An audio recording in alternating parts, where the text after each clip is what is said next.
What's up everyone, it's Natalie here, and today I am filming a how to adult video. This video is really requested just because I feel like so many of you guys are graduating college this year or next year or soon, or you just want to be more of a functioning adult. Functioning adult sounds bad. I guess more of like a I know what I'm doing, I have my life together type of adult, which don't be fooled, I'm not one of those, but I can pretend. Anyways, I have been out of college for a year now, which is insane because it feels like I just graduated yesterday. Like it feels like I just uploaded my I graduated college video, and the fact that I've been out of college for a whole year is just what? And I know a year is not that long, but I would love to share with you guys some tips that I kind of have had to learn this past year. And also I wanted to note that I am 100% financially independent from my parents. They don't even pay for like my health insurance anymore, so I do that on my own, and I don't have like a company. I'm self-employed, so I actually am paying for that out of pocket myself, which is not fun, you guys. I'm not gonna lie, that's not like a fun part of being an adult. But yeah, I just wanted to say I am 100% independent financially. I'm just gonna jump into it. These things are just things that I've learned from living on my own, being independent, graduating college. So the first one we're gonna talk about is budget. Budget is so important. I feel like the one that everyone wants to know is like how to budget. And so many of you guys have asked me to release my Excel sheet that I have, because I actually budget on Microsoft Excel, and I do have a sheet and it kind of calculates everything for me. I've like formatted it that way, so it's very useful, and I'm going to release that soon. I'm waiting to launch my website before I release it because I'm going to release it on my website, and don't worry, it will be free. I'm not going to charge you guys, but I am waiting to upload it on there, so look out for that this summer. I will be releasing my budgeting Excel sheet. Anyways, you need to budget. Long story short, that's it. How I budget is I don't cut myself off, so I might say, okay, I'm only gonna spend $200 in groceries this month, or whatever it is. I'm throwing out a number. And if, let's say, I spend a little bit more in a month, I'm not gonna like cut myself off and be like, oh, I can't spend more than that, like I need to take away from another area. Or like if I go out to eat with friends and my budget for restaurants is like $200 a month again, and I'm already at like $190, but I have 2 weeks left of the month, it's more like, okay, the next month I know how to adjust, or I know that I need to like do something differently. It's not like I cut myself off, if that makes sense. Though, if you are one of those people that is on a very tight budget, you will need to cut yourself off, and that's okay. Do whatever works best for you. Mine is basically to see how much I'm spending where, so that the following month I'm more mindful of it, and I'm like, okay, Natalie, I can't go out to eat 3 times a week. Like I just can't. I need to eat in more. So I'm just more mindful of it. That's the way I like to use my budget. It's really good kind of seeing all your expenses, because you really are forced to see what you're spending money on and what you're being dumb about, to be frank. That's what you're doing when you're budgeting. How I first made my budget is I just made it with arbitrary numbers. I said, I'll probably spend this much on this, I'll probably spend this much on that. And then once I started actually budgeting and like writing down all my expenses, then I started seeing, okay, this is actually how much I spend, so you can adjust accordingly. I personally like using Excel sheets way more than any budgeting apps. I think I have like Mint or whatever, but I don't know, the categories there are kind of like messed up, and I just, for some reason, I just like writing it down. I feel like if I'm forced to like type it out and type out the amount, I'm like actually seeing it way more than an app. I don't know if that makes sense. That might just be me, but personally I like typing it out and like actually seeing it for myself, and me manually putting the categories in myself. It does take time, but if you do it every few days, it goes by really quickly, and it's something that's really important. The second thing is rent. Most people that are 22, 23, 24 are not financially stable enough to buy property. If you are, amazing, good for you, share your tips. But most people right out of college or in their young adult life are renting for a few years. And for rent, it's very easy to go over budget on rent, because let's say you're taking home a paycheck that is $1,500 every 2 weeks. I'm just saying a random number. Your paycheck's $1,500, so you're making about $3,000 a month after taxes. If your rent is $1,500, you're spending half your money on rent. That's just stupid. Then you're literally working half the month just to live, which I think is not smart at all, and I highly recommend staying away from that. I think 20 to 30% is the good amount of how much you should spend on rent. So if you're making $100,000 a year, you should not be spending more than $20,000 a year on rent or $30,000 a year on rent. And I'm doing it by year and by easy numbers here, but that's a good rule. I've also seen it online. It's not anything I made up with. When I was looking to see what I should spend on rent, I was looking at a lot of websites and everyone said not to spend more than 20 or 30%, and that's a good ballpark range. 30 is even a little bit high. So definitely try to meet in between your budget. And if you're one of those people that wants to live alone but you can't afford it, please get roommates, because financial stress is something that it's so stressful. You all of a sudden, I feel like you stop living. Like everything is like, oh my gosh, but if I spend $1 on this Starbucks and then like over there at Dunkin' Donuts only $2, but Starbucks is closest to me, like I'm just gonna drive the other mile to go to Dunkin' because I'm saving $1. Like you don't want to live that way. You don't want to live penny to penny or $1 to $1. So if you can, which some people cannot, and I fully understand that, but if you can help it, try to minimize your financial stress, because it is something that is going to it's going to impact every single aspect of your life.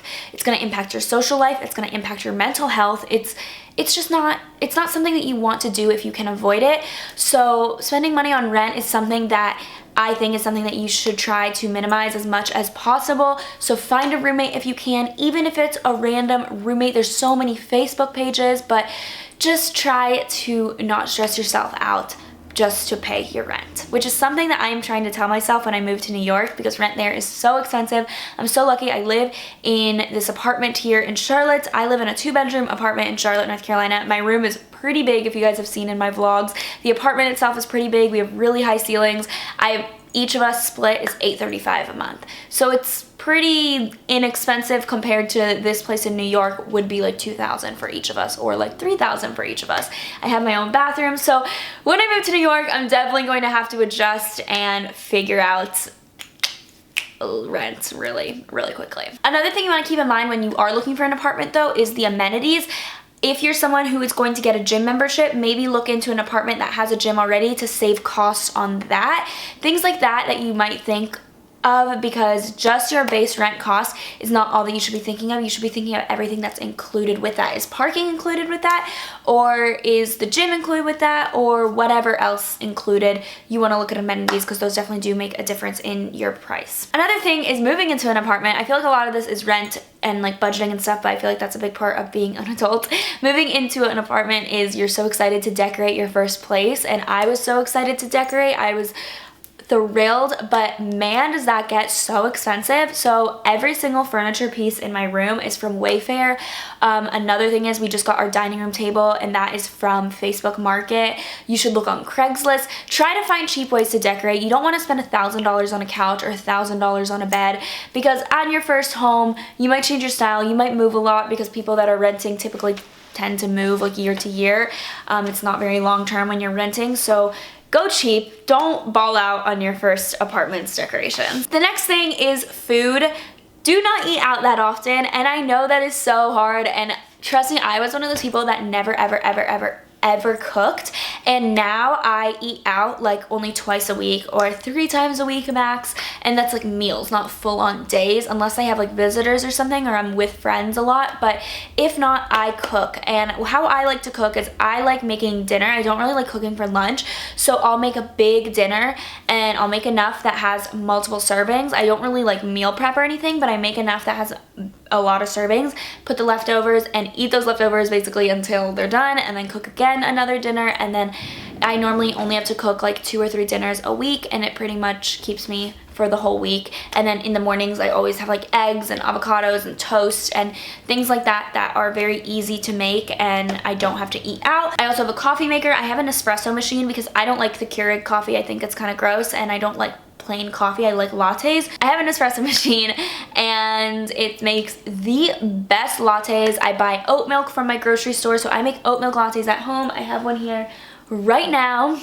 And it's so good. I never buy coffee out anymore, which is something that has saved me so much money, because if $5 here, $5 there adds up to a lot of money. So I barely ever go out and buy coffee, which is something I'm very proud of. When I did work like a normal job, I would bring a coffee to work every morning, and I would not be tempted by the Starbucks downstairs in my building. I would bring my own coffee.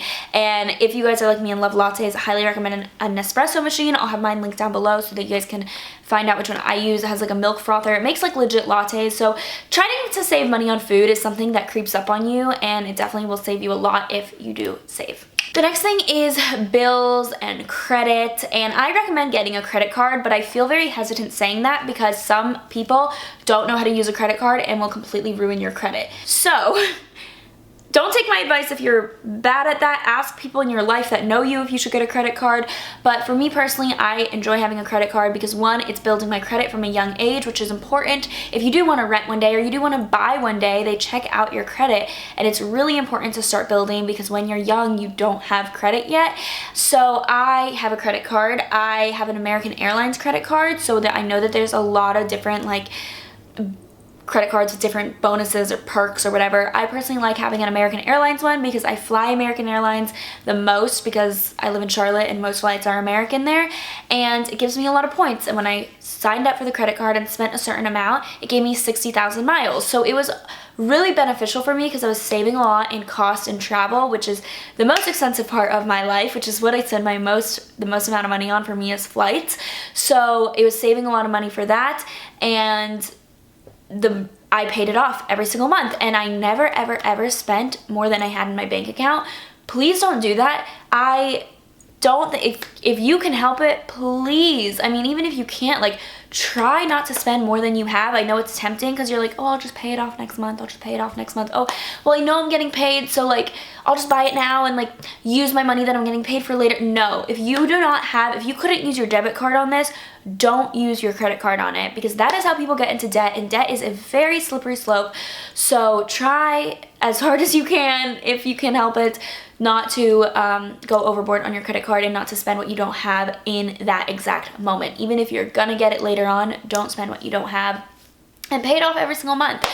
Set a reminder for when to pay your credit card bill, because if you're late, it affects your credit and you don't want that. Another thing is getting a job. Getting a job is a crucial part of being an adult, and if you are looking to get a corporate job, if you're looking to get a part-time job, if you're looking to be self-employed, whatever it is, for applying for jobs, I recommend saying, I'm gonna apply to 10 jobs today for the next 2 weeks until I get an interview. And getting a job now, I feel like, is very tough because everyone wants experience. So a good way to gain experience without really like getting a job for the experience is just starting something on your own. So if there are any side hustles, passion projects, whatever you want to call it, that you guys can get into or get interested in, start those so that you can put those to your resume so that you do have a standout resume when you are applying for jobs. But I recommend using LinkedIn. I recommend using Indeed. If you're trying to work for a smaller company, DMing them on Instagram. I have a whole podcast on interviewing someone who, she actually got her job through Instagram DMs. I'll have that podcast episode down below. She lives in New York City, but yeah, she got her job by literally a DM. So there's so many creative and different ways that you guys can find a job. And if I were you, I would say I'm applying to 10 jobs every single day until I find one. Discipline yourself, because like I said, financial stress really infiltrates on like every single aspect of your life, and you don't want that if you can avoid it. So yeah, I would recommend making your resume more well-rounded by maybe starting something that you really are interested in, and then who knows, maybe that could be your full-time job eventually once you start making money on it.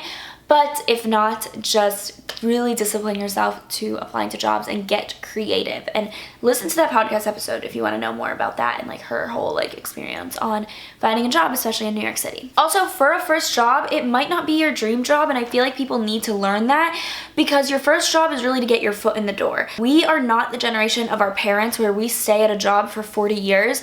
Our generation bounces around a lot, good or bad, whatever you guys think about that, it's the truth. There's plenty of statistics on that. So really your dream job does not need to be the job that you see yourself for 50 years at. You just need to get your foot in the door. You need to get experience on your resume, and then you can make connections from there. But don't be unemployed for so long because of how picky you are with your job, because it's not forever, and that's something that I feel like a lot of people need to hear. Another thing is your health, and being an adult is not all about money and a job. It is about your health. Health, mentally, physically, whatever it is, get that in check. Stop drinking every night. Stop not working out. Don't eat pizza at 3 a.m. anymore. Your college days are over. Get serious about getting healthy, because it does impact so much of your life. It impacts your motivation, it impacts your energy levels, and working and being an adult is very tiring, so you want your energy levels to be high. But seriously, your health is so important. It's so much more than what you look like on the outside, and I definitely think that's something you need to get in check, because if you stop now and you just fall into the routine of waking up, going to work, coming home, eating, sleeping, you're going to be very unhealthy and also lack energy and not be motivated, and then one day you're gonna wake up and be like, how did I get here? So I think taking care of yourself mentally and physically is something that is so not said enough about adulting, and it's so important, because you don't have, maybe in high school you were on like the track team or whatever, so you had to go to practice. No one's telling you to practice anymore, so you need to get that in check yourself, and it needs to be way more than like for how you look. It needs to be about how you feel. Number 8 is managing your day. I'm very passionate about this one. Managing your day, okay. I use Google Calendar. I used to be a big planner person, and I kind of do want a physical planner again, but I used to be big planner girl. Had an Erin Condren, loved it, whole 9 yards. After that, I was very much like an Apple Calendar girl. I was like, calendar comes on your phone, it syncs up with everything, like I don't want to download another app. And then I saw more and more people talking about Google Calendar, and I was like, all right, let me just try it out. Changed my life. You need Google Calendar. It is the best thing ever. I'll show you guys how I organize it. If you guys want like a whole video on how I organize my Google Calendar, you can add calendars within the calendar. So I have 2 separate calendars. I have one for just like high level overview. So I have like videos that need to be due, videos that I need to film, appointments that I have, things that just like on my schedule that like, just so you know, that's what you have that day. And then I have a day-to-day calendar where I plan out my day the day before. So I'll say from like 9 to 10:30, I'll be at the gym. From 10:30 to 12, I'm getting ready for this video. From 12:30 to 1:30, I'm filming this video, and I break it down day by day, so it's very, very specific. It has helped me tremendously, especially as someone who is now self-employed. It definitely helps me. So on my schedule, I had get ready for this video, and now I have filmed this video, and it really does see your day, because as someone who is self-motivated and I don't have people telling me what to do, and I need to really like get my stuff together, or else I'm not making money and I'm not supporting myself, then having a Google Calendar has really, really saved me with that. And also it's just very visually appealing. You can see everything, like even just like the month view, everything's color coded for me. So all my sponsored posts are in red, all my trips are in yellow, all of my YouTube videos that are not sponsored are in pink, things like that. And then you can also share your calendar with other people. So if someone needs to see what it is, you can just invite them for that specific event, or you can share your entire calendar with them. This sounds like it's sponsored by Google, and I wish it was personally, but no, it's not. It's just really saved my life. So yeah, start being an adult and managing your time. Use Google Calendar. The next thing is with friends and relationships, which is a huge part about your adult life. It really is. Don't only be consumed by work. I mean, preaching to the choir here, I need to hear this myself, but let yourself have fun. Let yourself hang out with people. So for me, I like having FaceTimes at night. That's a good way for me to wind down. So I'll FaceTime at night, and really I'm not doing work, I'm just with that other person, and it's nice. So something like that, like letting yourself have that time to connect with other people. Or I'll go out to dinner on the weekends with my roommate. We haven't hung out in a long time, and honestly it's a good way to catch up. And even though we live together, we're both like have such different schedules, so we make time to get dinner on certain weekends. And yeah, not every weekend, but make time for your friends, because they will keep you sane, and you don't want to be work, and then at the end of the day, who do you talk to? Who do you care about? Definitely still maintain relationships that are important to you. And the next thing and last thing is self-care. this is self-care in terms of having quiet time in the morning. This is self-care in making your bed, in washing your face and taking your makeup off and eating healthy and vacuuming the floors every now and then. Just things that make you feel like you have your life together. I feel like whenever I make my bed, I'm like on top of the world and I have all my stuff together. So things like that, a few minutes a day, it doesn't even need to be an hour a day, just for a few minutes here and there, really does make you feel like you are on top of your stuff, and it just puts you in a good mental state. So I feel like self-care is really, really important and something that we gotta talk about being an adult. Anyways, this video is getting very, very, very lengthy, so thank you so much for watching. I hope that these tips helped you guys out. If you're graduating, don't be scared. These are gonna be the best years of your life. I mean, I'm so much happier now than I was in college, and I freaking loved college. So, I mean, really, I really love post-grad a lot, and I'm happy with where I am now. But it's not scary. I mean, I feel like people ask a lot of times, how did I adjust? Like, how did I go from like being in college and like being post-grad? And the truth is, I didn't do anything to adjust. You just live your life and you adjust. I mean, there's not like, well, I did this ritual every morning and then I adjusted. No, you just live. I know that's horrible advice, but really you do, and you kind of like realize that you have to start taking responsibility for yourself a little more, and you just do it. Like, you don't need to give yourself a pep talk to like pay your bills. You just pay your bills. You don't need to give yourself a pep talk to like budget. You just need to do it. Like, so that's something that a lot of people ask me and I feel like I don't have a good answer for, but hopefully that kind of like explained it. But you guys are gonna do great, and if you guys did just graduate, congratulations. If you guys didn't go to college and you're kind of just entering the world, congratulations. I hope that you guys enjoyed this video. If you guys have any more tips or anything that you want to expand upon, comment down below, and I will see you guys in my next video. Bye guys.